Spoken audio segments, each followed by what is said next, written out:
اعوذ باللہ من الشیطان الرجیم بسم اللہ الرحمن الرحیم ذالک الکتاب لا ریب فیہ آمنت باللہ صدق اللہ العظیم ان اللہ وملائکتہ یصلون علی النبی یا ایہا الذین آمنوا صلوا علیہ وسلموا تسلیما۔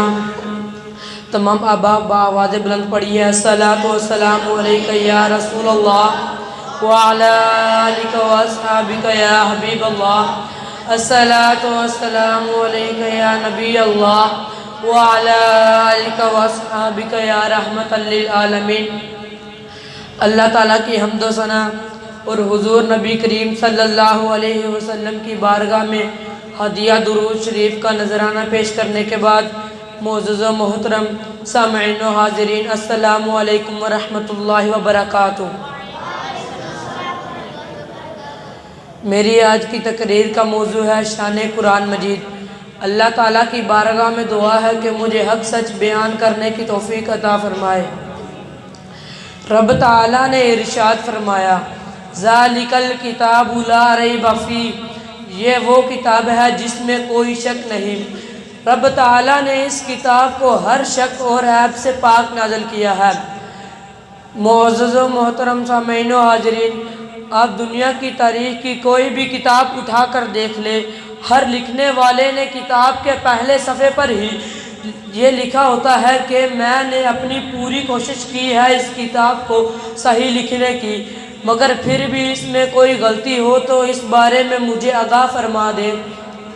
پر ہم قربان جائیں اس کتاب کی عظمت پر کہ دنیا کی کتاب میں کوئی غلطی ہو سکتی ہے، مگر رب تعالیٰ نے اس کتاب کے دوسرے صفحے پر ہی ذالک الکتاب لا ریب فیہ لکھ کر کہہ دیا اے لوگو، دنیا کی کتاب میں غلطی بھی ہو سکتی ہے اور شک بھی ہو سکتا ہے، مگر قرآن مجید میں غلطی تو دور کی بات، کوئی شک کی بھی گنجائش نہیں۔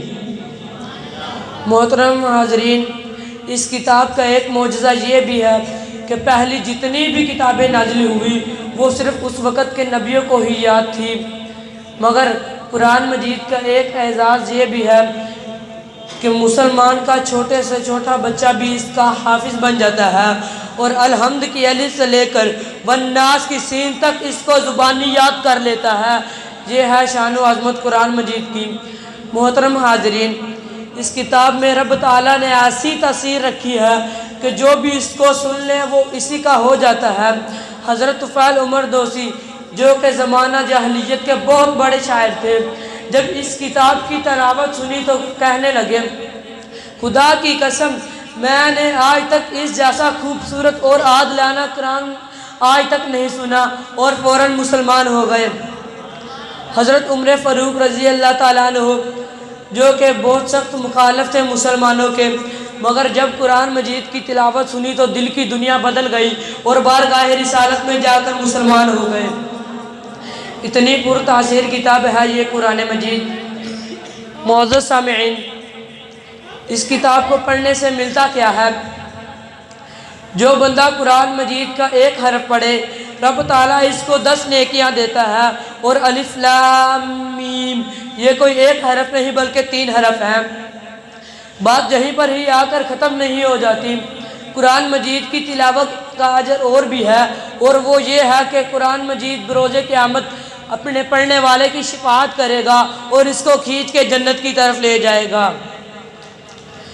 انسان کا کلام خوشی والا ہو تو خوشی کے موقع پر پڑھا جاتا ہے، اور اگر غمی والا ہو تو غمی کے موقع پر، مگر قرآن مجید کی عظمت کا عالم یہ ہے کہ خوشی کے موقع پر پڑھا جائے تو خوشیاں 2 بالا ہو جاتی ہیں، اور اگر غم کے موقع پر پڑھا جائے تو غم دور ہو جاتے ہیں اور نور کا سما ہو جاتا ہے۔ مگر آج ہمارا المیہ یہ ہے کہ قرآن مجید کو ختموں کے لیے اور قسموں کے لیے رکھا ہے۔ اگر میں قرآن مجید کا شکوہ ان الفاظ میں کہوں تو بجا ہوگا تاکوں میں سجایا جاتا ہوں، آنکھوں سے لگایا جاتا ہوں، تاکوں میں سجایا جاتا ہوں، آنکھوں سے لگایا جاتا ہوں، تعویذ بنایا جاتا ہوں، 2 کے پلایا جاتا ہوں۔ جس طرح سے طوطا مینا کو کچھ بول سکھائے جاتے ہیں، اس طرح پڑھایا جاتا ہوں، اس طرح سکھایا جاتا ہوں۔ جب قول و قسم لینے کے لیے تکرار کی نوبت آتی ہے، پھر میری ضرورت پڑتی ہے ہاتھوں پہ اٹھایا جاتا ہوں۔ کس بزم میں مجھ کو بار نہیں، کس عرس میں میری دوم نہیں، پھر بھی میں اکیلا ہوتا ہوں، مجھ سا کوئی مظلوم بھی نہیں۔ آج بحیثیت مسلمان ضرورت اس امر کی ہے کہ قرآن مجید کی تلاوت کا معمول بنا لے، اس سے محبت کرے اور اس سے رشتہ جوڑ دے، تاکہ ہم پھر سے ایک بار معزز قوم بن سکیں۔ وہ اقبال نے کہا تھا، وہ معزز تھے زمانے میں مسلمان ہو کر، وہ معزز تھے زمانے میں مسلمان ہو کر، ہم خوار ہوئے تارک قرآن ہو کر، وما توفیقی الا باللہ۔